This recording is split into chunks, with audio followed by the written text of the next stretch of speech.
네, 안녕하세요. 관세일표 상품학 2차 강의를 맡게 된 유영호 원사라고 합니다. 반갑습니다. 자, 본 강의 앞서서 간단하게 OT 진행하고 그다음에 본 강의 들어갈 텐데요. 일단 강의 학습 방법, 강의 방법 뭐 이런 것들에 대해서 간단히 말씀을 드리고 본 강의 들어가도록 하겠습니다. 자, 관세 2차 관세일표 상품학 지금 교육과정을 설명을 드릴 텐데요. 저희 강의가 문제풀이와 모의고사를 좀 결합한 그런 형태의 강의를 제공을 해드릴 겁니다. 그래서 문제풀이나 모의고사는 사실 어떤 그 실강 학원을 수강한다던가 뭐 그렇게 해야만 좀 접할 수 있으셨을 텐데 저희가 교재나 인터넷 강의로 이런 것들을 좀 제공해드리고 싶어서 그렇게 특별히 구성을 해가지고 강의를 제공을 해드리고 있고요. 그러다 보니까 수강 대상은 기본 강의를 좀 수강하신 분들, 책을 좀 한 번이라도 보셨다거나 아니면은 기본 이론을 학습한 수험생들을 대상으로 지금 본 강의를 할 예정입니다. 그래서 제가 기본 강의처럼 세세하게 그렇게 강의를 하진 않을 거예요. 물론 중요한 부분에 대해서는 다 강의를 해드리고 짚고 넘어갈 텐데 간단하게 이제 중요한 부분만 짚고 넘어가고 그다음에 문제풀이 과정이기 때문에 어떻게 문제를 구성하고 풀어야 되고 그런 부분에 대해서 좀 중점적으로 말씀을 드릴 겁니다. 이런 부분은 좀 염두를 하시고 수강을 해주시기 바라고요. 교재에 대해서 좀 말씀드리면 21개 챕터로 제가 구성을 해놨습니다. 근데 관세율표도 21개의 부가 있죠. 그거랑 동일하지가 않습니다. 예. 저희가 그 책을 만들 때 구성한 챕터는 제가 나름대로 좀 수업과 그날 학습에 좀 이렇게 연관된 그런 부들로 구성을 해놨기 때문에 관세율표의 그 21개의 부와 교재에 있는 챕터 21개의 챕터는 다르다는 거 꼭 명심을 해주시기 바라고요. 그 다음에 필수 이론 부분과 그 다음에 문제, 그 다음에 기출 문제 이런 식으로 배치를 해놨기 때문에 좀 학습하시는데 좀 도움이 되도록 그렇게 구성을 해놨습니다. 그래서 필수 이론 부분은 호의 용어와 주규정 위주로 제가 구성을 해놨고요.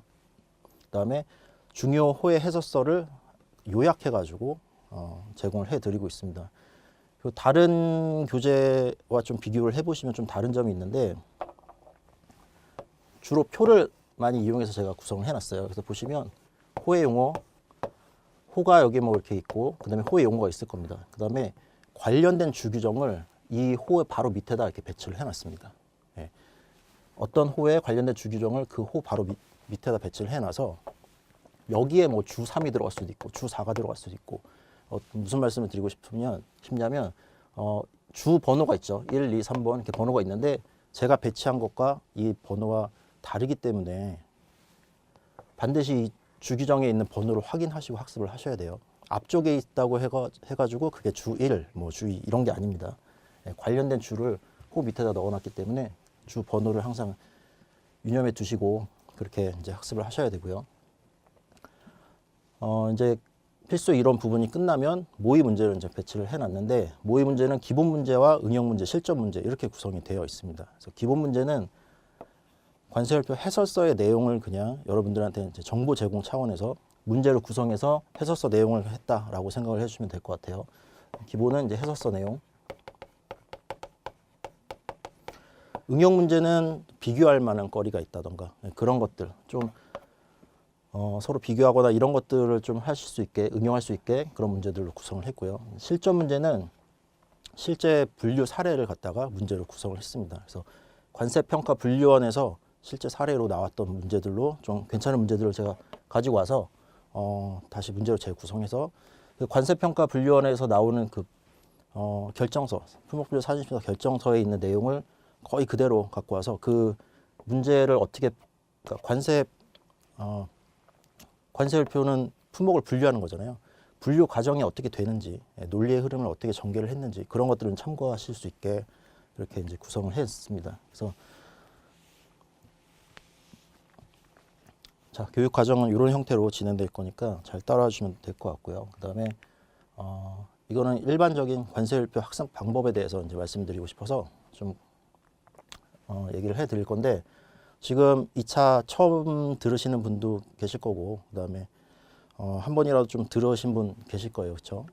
너무 막막하죠? 예, 너무 막막하리라고 생각이 됩니다. 그래서 관세율표 도대체 어떻게 학습을 해야 되는지 이거 보면은 다른 법, 그러니까 관세사 시험 중에 뭐 무역실무나 관세법 이런 것들은 좀 보면은 그래도 할만하겠다라는 이제 그런 생각이 드실 텐데 관세율표 보면은 이게 도대체 뭔지 법조항도 아닌 것 같고 어떻게 공부를 해야 되는지 감이 안 올 겁니다. 무조건 외우면 되는 거 아니냐 뭐 이렇게 말씀하시는 분도 있고요. 뭐 물론 그렇긴 한데 자, 그래서 좀 효율적으로 어떻게 공부를 하셔야 되는지 좀 말씀을 드릴게요. 자, 일단 학습 범위를 이제 생각을 하셔야 되는데 예전처럼 호의 용어와 주규정만 외워서 시험을 보는 시대는 이제 끝났다고 생각을 하셔야 됩니다. 이런 시대는 끝났고요. 기본적인 학습 범위가 관세율표, 통칙, 관세율표가 통칙, 그 다음에 호와 주로 이루어져 있죠. 기본적인 학습 범위는 관세율표와 그 다음에 해서서 총설이라고 부르는 부분, 그게 이제 기본이라고 생각을 하셔야 돼요. 이런 것 여기까지는 모든 수험생들이 다 잘 하고 있다라고 지금 생각을 해주시고 학습을 하셔야 됩니다. 예, 이거는 이제 기본이고요. 그 다음에 중요하게 생각되는 호의 해설서까지 좀 보셔야 어느 정도 답안 구성이라던가 좀 고득점이라고 얘기하기는 좀 그렇고 예, 일반적인 수준보다는 조금 높게 합격권에 들 수 있는 정도 수준으로 이제 할 수 있다라고 생각을 해주시고 학습을 하셔야 됩니다. 예전에는 통칙과 호와 주, 심지어 통칙도 잘 안 보시는 분들도 있어요. 예. 호와 주만 딸딸 외워서 나오면 그거 쓰면 된다라는 식으로 이제 많이들 하시는데 절대 합격 못합니다. 이러면. 그래서 지금은 해설서까지 다 봐야 된다라고 생각을 해주시고 그래서 제가 교재에 중요의 해설서 같은 거는 전부 다 좀 요약을 해서 제공을 해드리고 문제에 좀 볼 수 있게 이렇게 구성을 해놨으니까 제 교재에 있는 것만 보셔도 사실은 좀 어느 정도 커버가 되실 거예요. 예. 그리고 중요한 게 호의 용어랑 주규정만 보다 보면 이게 도대체 무슨 소리를 하고 있는지 감이 안 오죠. 예. 생전 처음 보는 어떤 그런 용어라든가 그런 것들이 너무 많기 때문에 그냥 이것만 봐서는 그냥 정말 이해도 못하고 이해하지 않고 그냥 외우는 형식으로 이제 학습을 하실 수밖에 없으실 거예요. 그래서 용어의 정의라든가 제조 방법 이런 것들을 좀 잘 아셔야 됩니다. 이제는. 예, 그래서 해설서에 이런 내용이 다 나와 있죠. 해설서를 보시면 그 물품에 대한 용어의 정의라든가 상관례상 어떻게 부르는데 관세율표에서는 이거를 이렇게 부른다. 이렇게 정의한다.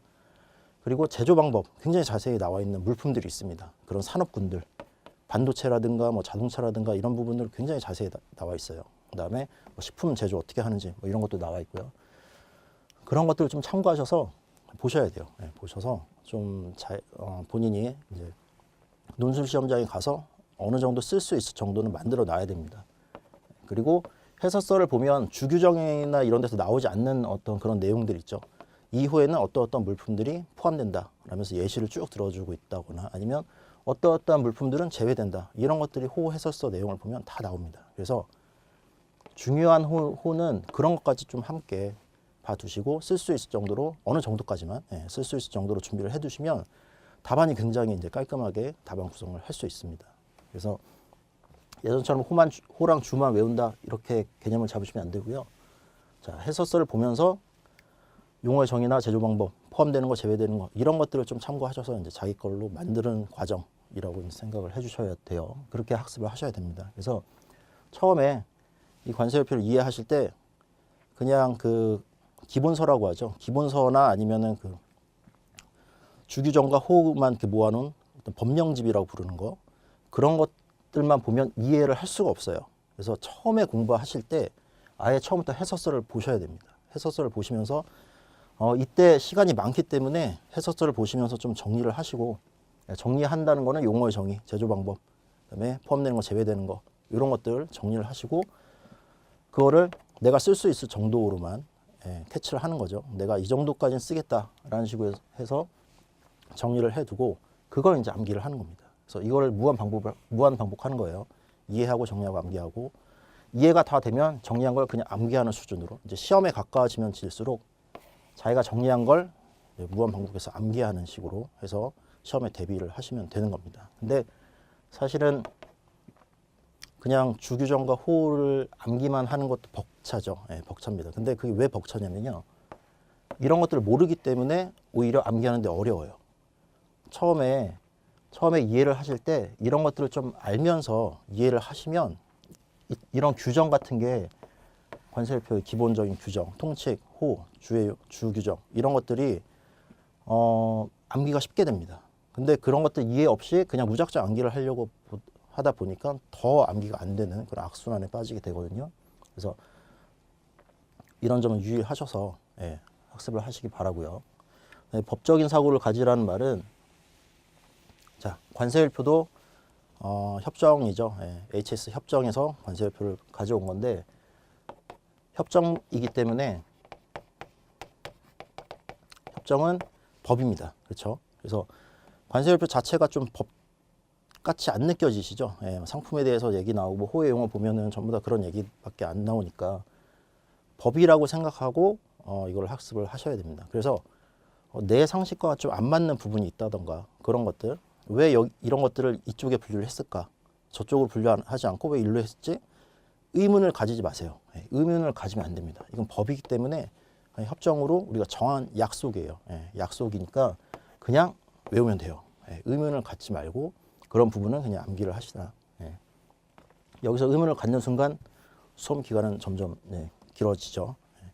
그래서 법적으로 사고 갖고 이게 법이다라고 생각하고 최대한 법과 가깝게 그렇게 암기를 해주시면 되는 겁니다. 그래서 이렇게 정리가 된 후에 이제 암기와 쓰는 연습을 하셔야 되는데 자, 암기는 방법이 없습니다. 암기는 그냥 무조건 외우는 수밖에 없어요. 그렇죠? 하지만 암기를 도와주는 방법은 여러 가지 방법이 있을 수가 있습니다. 본인만이 좀 찾으셔야 되는데 본인만의 방법을 좀 찾는 게 중요합니다. 어떻게 해야 내가 암기가 잘 되더라.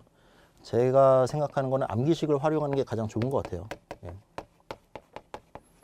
암기식을 좀 정교하게 각 부분마다 각 주규정 통칙뿐만 아니라 호의 용어 그 다음에 목차 주규정에도 뭐 긴 것도 있고 굉장히 뭐 문장이 긴 것도 있잖아요. 그런 문장 하나에도 암기식을 뭐 키워드 같은 걸 뭐 뽑아서 암기식을 만든다든가 어쨌든 무조건 외워야 되기 때문에 암기식을 좀 정교하게 잘 만들 필요가 있습니다. 암기식 만드는데 굉장히 시간 투자를 많이 하셔야 돼요. 내가 만든 암기식을 떠올려서 이런 것들이 떠오르는지 쓸 수 있는지 암기식을 만들었지만 이런 것들이 안 떠오른다. 그럼 암기식을 다시 만드셔야겠죠. 암기식을 가지고 이런 것들을 쓸 수 있게 그리고 이런 것들을 암기식으로 만드는 과정 이런 것들이 수험 기간 중에 계속적으로 관세율표뿐만 아니라 다른 과목도 마찬가지입니다.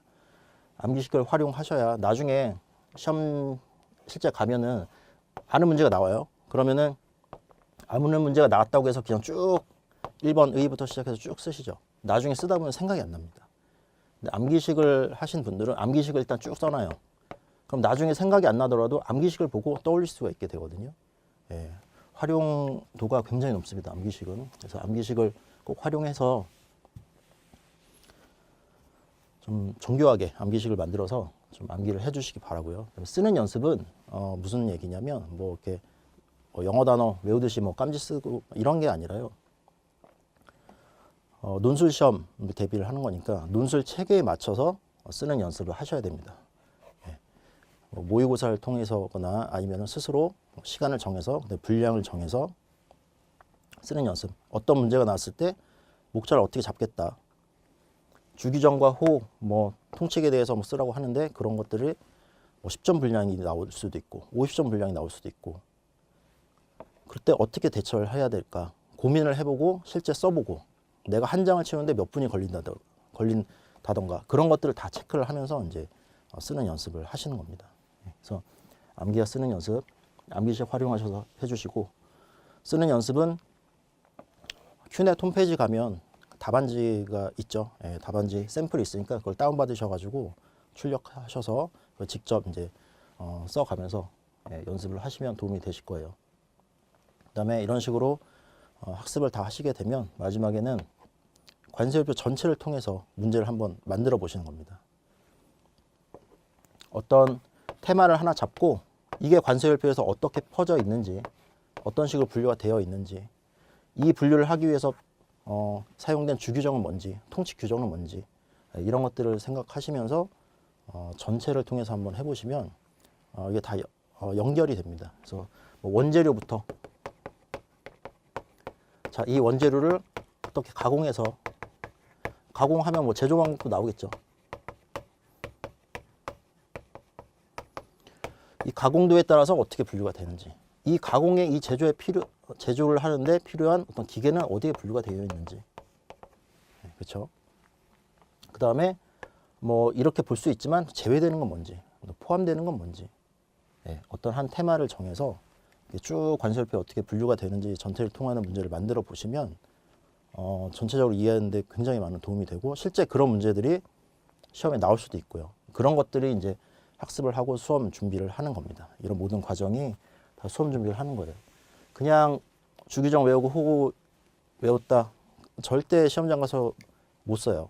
이런 식으로 미리 연습을 해 보셔야 됩니다. 그래서 학습 방법 간단히 말씀드렸으니까 이런 식으로 하는 게 제 개인적으로는 굉장히 좀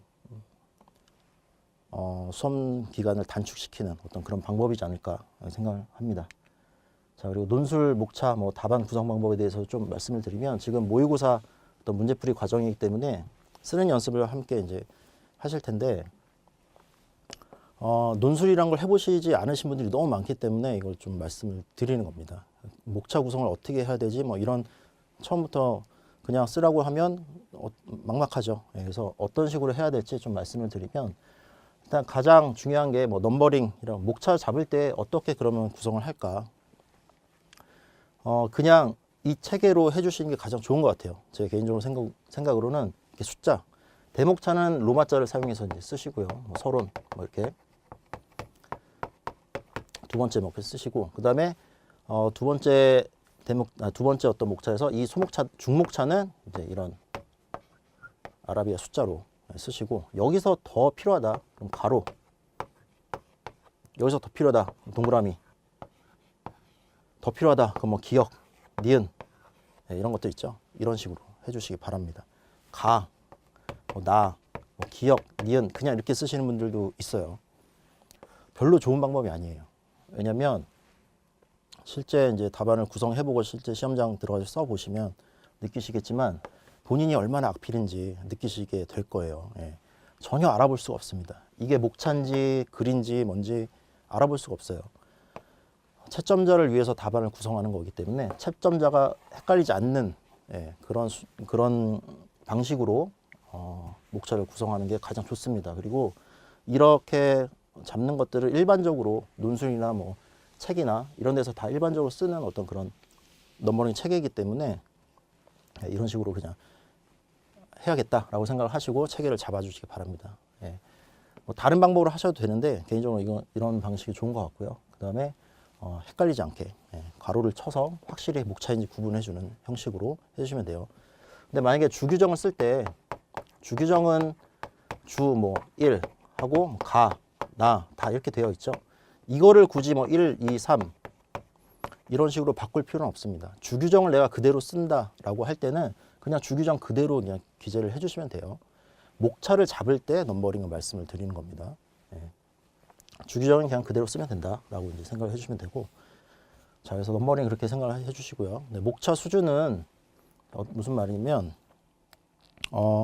같은 수준의 내용은 동일한 목차 수준에 좀 기재를 해주시는 게 좋습니다. 그래야 좀 전체적으로 답안이 깔끔하게 그렇게 보이거든요.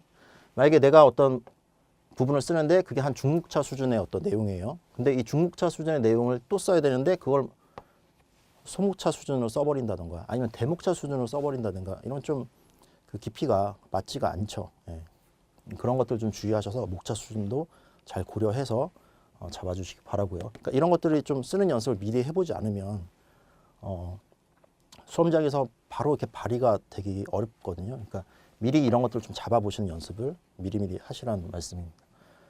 자, 목차 내용은 자, 우리가 목차를 이렇게 잡아요. 1번, 2번, 뭐 제외 물품 이러면서 문제에서 요구하는 거에 대해서 목차를 잡았습니다. 근데 목차 자체도 지금 굉장히 중요한 어떤 답안이고 목차 쓰는데도 시간이 걸리잖아요. 그래서 목차 자체에 어느 정도의 내용을 좀 담아서 기재를 해주시면 시간 단축을 할 수가 있습니다. 무슨 얘기냐면 만약에 뭐 17유에서 제외되는 물품을 써라, 제외되는 물품을 써라 라는 어떤 내용이 있어요. 문제 내용이 있어요. 그럼 이거를 목차로 구성해서 쓰려면 제외 물품 뭐 이렇게도 구성할 수 있겠지만 아예 목차에다가 제17유에서 제외되는 물품은 다음과 같다라고 해서 쭉 쓰는 거죠. 예, 나열해서 쓰는 겁니다. 아니면 제외 물품 이렇게 쓰려면 한 줄 정도는 어떤 나레이션을 좀 풀어줘야겠죠. 제외 물품 쓰고 제17유에서 제외되는 물품은 다음과 같다 이렇게 써주든가. 두 번 일을 해야 되기 때문에 시간 단축을 해야 되죠. 그래서 어느 정도 나레이션을 좀 요약해서 목차로 구성을 하면 굉장히 답안이 깔끔해지고 시간 단축도 할 수가 있습니다. 그래서 이런 방법을 좀 추천을 드려요. 자, 그리고 서론 결론 논란이 좀 많은데, 자, 관세율표 지금 이게 논술이냐 마냐, 논술이냐 아니냐 뭐 이런 논란도 있고, 자, 이게 무슨 논술 시험이냐, 그냥 암기 과목 아니냐, 뭐 이렇게 말씀을 하시는데, 자, 분명히 논술 시험입니다. 그렇죠? 그리고 관세율표에서 논술이라고 좀 말할 수 있는 부분은, 논술 느낌이 나는 부분은 서론밖에 없어요. 우리가 쓸 수 있는 부분은 서론밖에 없기 때문에 서론은 반드시 쓰셔야 됩니다. 서론은 반드시 쓰세요. 결론은 좀 애매합니다. 결론이라고 목차를 대목차를 잡아서 쓰기에는 좀 애매한 그런 50점짜리가 있을 수가 있습니다. 그럴 때는 굳이 결론 목차는 안 쓰셔도 될 것 같아요. 그리고 만약에 뭐 어떤 품목 분류를 하여라 라든가 그런 문제가 나온다면 그 품목 분류에 대한 내용이 결론으로 오면 되겠죠. 근데 그렇지 않다면 굳이 결론까지 목차를 잡아서 쓰실 필요는 없을 것 같고요. 만약에 결론을 쓰시겠다라고 하면 정말 관련된 내용을 좀 쓰셔야 돼요. 그 문제를 파악을 잘 하셔서 그 문제에서 요구하는 것들을 쭉 쓰시고, 요구하진 않았지만 관련성 있는 것들 한 두세 줄 정도, 뭐 이 부에서 제외되는 물품이 어디에 분류가 된다던가 그런 것들로 써주셔야 되지, 그냥 아무 관련성 없는 것 같은데 내가 아는 걸 적는다라고 하면 전체적인 답안의 구성을 망가뜨리기 때문에 오히려 감점이 될 수도 있습니다. 괜히 결론 썼다가 더 이 학생 알고 쓴 거야 모르고 쓴 거야 이렇게 이제 판단될 수도 있는 부분이기 때문에 결론은 좀 잘 생각하셔서 쓰시고, 서론은 반드시 쓰시되, 이것도 HS 협약부터 시작하시는 분들 있죠. HS 협약이란 뭐뭐뭐다. 뭐 좋아요, 나쁘지 않습니다. 근데 별로 이제 뭐 통칙이나 이런 걸 물어보면 협약부터 나가도 되겠지만, 뭐 요새는 굉장히 정교하게 질문을 하죠. 어떤 부, 어떤 류에 대해서 써라, 뭐 이런 식으로 정교하게 질문을 합니다. 마찬가지로 서론도 그 부분에 포커스를 두고 작성을 하셔야 돼요. 그냥 무작정 HS 협약이란 뭐다라고 한 두세 줄 채운다고 해서 의미가 별로 없습니다. 그런 것들은 별로 좋지 않은 답안이에요. 다 이거 쓸 거거든요. 그렇죠. 그래서 출제자가 어떤 이 문제를 왜 출제했는지를 잘 파악을 하시고 그거에 관련된 내용을 쓰시는 게 가장 좋습니다. 서론 쓰시는 연습도 많이 해보셔야 돼요. 그래서 문제를 보고 여기 서론을 어떻게 구성을 해야겠다, 어떤 부분을 쓰면 좀 좋겠다라는 걸 미리미리 좀 생각을 해두셔야 됩니다. 나는 무조건 HS 협약부터 쓸 거야. 이렇게 하면은 좀 그렇죠. 좋지 않은 답안이 나올 확률이 높습니다. 그래서 자, 논술을 어떻게 구성하는지 말씀을 드렸고, 그래서 좀 넘버링 체계 좀 보여드리려고 갖고 왔는데, 자, 이런 식으로 문제 쓰고 요약해서 이제 쓰죠. 그 다음에 뭐 개요, 서론 이런 식으로 쓰시면 되고요. 요새 그 답안지를 보면 이렇게 앞부분에 이렇게 줄이 거 있죠. 좀 채점자가 잘 알아볼 수 있도록 아예 숫자를 앞쪽으로 그 줄을 활용해서 이렇게 쓰신다든가, 대목차는 이렇게 쓰신다든가, 그리고 중목차도 이렇게 쓰시고 소목차 이렇게 쓰시고 뭐 이런 방식도 있고요. 아니면은 이렇게 대목차는 중간으로 맞춰주고 중소목차를 요 앞부분 요 라인을 활용해서 이렇게 구분이 잘 될 수 있도록 이런 식으로 쓰셔도 되고요. 이거는 본인만의 스타일이 이제 생길 겁니다. 그에 맞춰서 이렇게 해주시면 될 것 같아요. 자, 그리고 이런 목차에 대해서 좀 더 말씀드리면, 이런 목차 넘버링 반드시 해주셔야 돼요. 논술이라고 해서 그냥 중목차 정도만 잡고 그냥 쭉 뭐 소설 쓰듯이 그렇게 쓰시는 분들이 있는데 좋은 점수를 얻기가 굉장히 힘듭니다. 채점자가 그러니까 수많은 사람들 거 지금 채점을 해야 되잖아요. 목차를 잡아주고 어떤 체계를 보여주는 게 더 잘 써 보이고 잘 해 보이고 공부를 많이 한 사람처럼 이렇게 느껴지거든요. 그걸 다 읽을 수가 없어요. 하나하나 다 읽을 수가 없습니다. 그렇기 때문에 목차는 반드시 잡아서 이렇게 써주시는 방식으로 연습을 해주시면 되겠습니다. 자, 그리고 답안 작성 시 유의사항에 대해서 좀 간단하게 말씀드리고 이제 마치도록 하겠습니다. 자, 문제 반드시 작성해야 되고 뭐 이런 것들, 그 답안 작성 유의사항이라는 게 그 답안지 그 샘플을 보시면 앞장에 나와 있습니다. 앞장에 나와 있는데 수험생들이 그걸 잘 보질 않죠. 보질 않고 시험장 가서 딱 처음 보시는 분들도 있고 절대 안 됩니다. 미리미리 보시고 이런 것들을 유의를 하셔서 미리미리 습관을 들이셔야 돼요. 이 습관이 안 돼 있으면 막 또 그거 고치느라 우왕좌왕하고 막 그렇게 됩니다. 그 다음에 유의사항의 대부분의 내용이 뭐냐면 뭐 틀렸을 때 뭐 두 줄을 긋고 다시 써야 된다. 내가 지우려는 부분을 두 줄 그어라. 근데 막 여기 X 표시하거나 막 이렇게 표시를 하면 안 되겠죠. 이러면은 어떤 특정한 표시를 하게 된 겁니다. 채점자가 알아볼 수 있는 어떤 특정한 표시를 한 것처럼 느껴지기 때문에 이런 답안 아예 채점 자체를 안 해요. 답안 작성 유의사항에서 어긋나는 부분이 있으면 그 부분은 아예 채점을 해버리질 않습니다. 그렇죠? 그렇기 때문에 반드시 그걸 보시고 평소에 습관을 들이셔야 돼요. 뭐 그런 것도 있습니다. 막 문제가 끝나면 점 찍고 끝에 끝이라고 써야 된다. 그다음에 전체 문제가 끝나면 줄을 바꿔서 뭐 이하 여백이라고 적어라. 그다음에 뭐 한 문제 전부 다 지울 거면 X 표시를 해라. X 표시를 하면 그건 채점하지 않겠다. 뭐 이런 내용들이 답안 작성 유의사항에 나와 있어요. 그거를 항상 숙지를 하시고 평소에 연습을 하시기 바랍니다. 자, 그리고 당연히 문제에서 요구하는 거 정확히 작성해야 되죠. 자, 논술 시험이 내가 아는 걸 적는 게 아닙니다. 문제에서 요구하는 걸 적는 거예요. 자, 오해하시면 안 됩니다. 모의고사나 이런 걸 해보면 대부분 뭐 저도 옛날에 그랬었고 그럴 수밖에 없어요, 사실은. 그렇죠?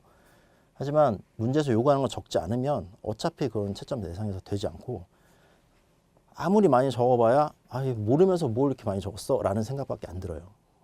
그래서 문제에서 요구하는 걸 정확히 작성하는 게 중요합니다. 내가 아는 걸 적을 테니 채점자 네가 채점을 해봐. 이게 아니에요. 그렇죠? 정말 나는 열심히 공부했습니다. 잘 보여주기 위해서 논술 시험을 보는 겁니다. 그렇게 해서 자, 채점자를 위해서 답안을 작성해야 된다. 당연한 얘기입니다. 채점자를 위해서 정말 글씨도 좀 연습하시고 목차 체계도 잘 잡으시고 동일한 시간 내에 짜임새 있는 구성으로 채점자가 요구하는 거, 문제 출제자가 요구하는 걸 정확히 작성했다. 그 학생 안 뽑을 수가 있겠나요? 그렇죠? 자, 내가 아는 걸 적는 게 아닙니다. 내가 아는 걸 막 적었어요. 적고 이거는 뭐 맞네, 이건 틀리네, 뭐 0.5점, 0.5점, 0.5점, 뭐 마이너스 0.5점 이렇게 채점하는 게 아니죠. 전체적인 답안 구성을 보고 이 학생을 뽑을까 말까 이렇게 지금 하는 겁니다. 그렇기 때문에 자, 항상 채점자를 위해서 답안을 작성해야 된다라는 걸 명심을 하시고 내가 아는 거 적는 게 아니다. 그렇죠. 문제에서 요구하는 걸 정확히 파악해서 작성을 해야 좁은 답안이 나오고 그 좁은 답안을 어떻게 구성할지는 목차라든가 이런 것들 평소에 연습하셔서 최종적으로 시험장에서 그런 모든 것들이 다 발휘가 되는 겁니다. 그 시험지 안에. 그래서 이런 것들을 좀 주의하시면서 제가 중요한 어떤 그런 내용 물론 기본 강의 수준으로 강의를 하진 않을 거지만 중요한 부분 이런 것들은 다 짚어드릴 거예요. 그다음에 암기식 같은 것도 최대한 많이 해드릴 거고 그리고 제가 이제 작성해 놓은 어떤 그런 모범 답안이라고 하긴 좀 그렇지만 어떤 목차 구성이라든가 그런 것들 좀 참고를 하셔서 미리 좀 연습을 해보시기 바라고요. 가장 이 수업을 듣는데 좀 가장 좋은 방법은 일단 문제를 보시고 직접 써보시든 아니든 최소한 목차라도 좀 구성을 미리 해보시고 그 다음에 제 답안과 좀 비교를 해보시고 이런 형태로 하시는 게 좀 가장 효과가 좀 크지 않을까 생각이 됩니다. 자, 이상으로 OT를 마치고 본 강의에서 뵙도록 하겠습니다.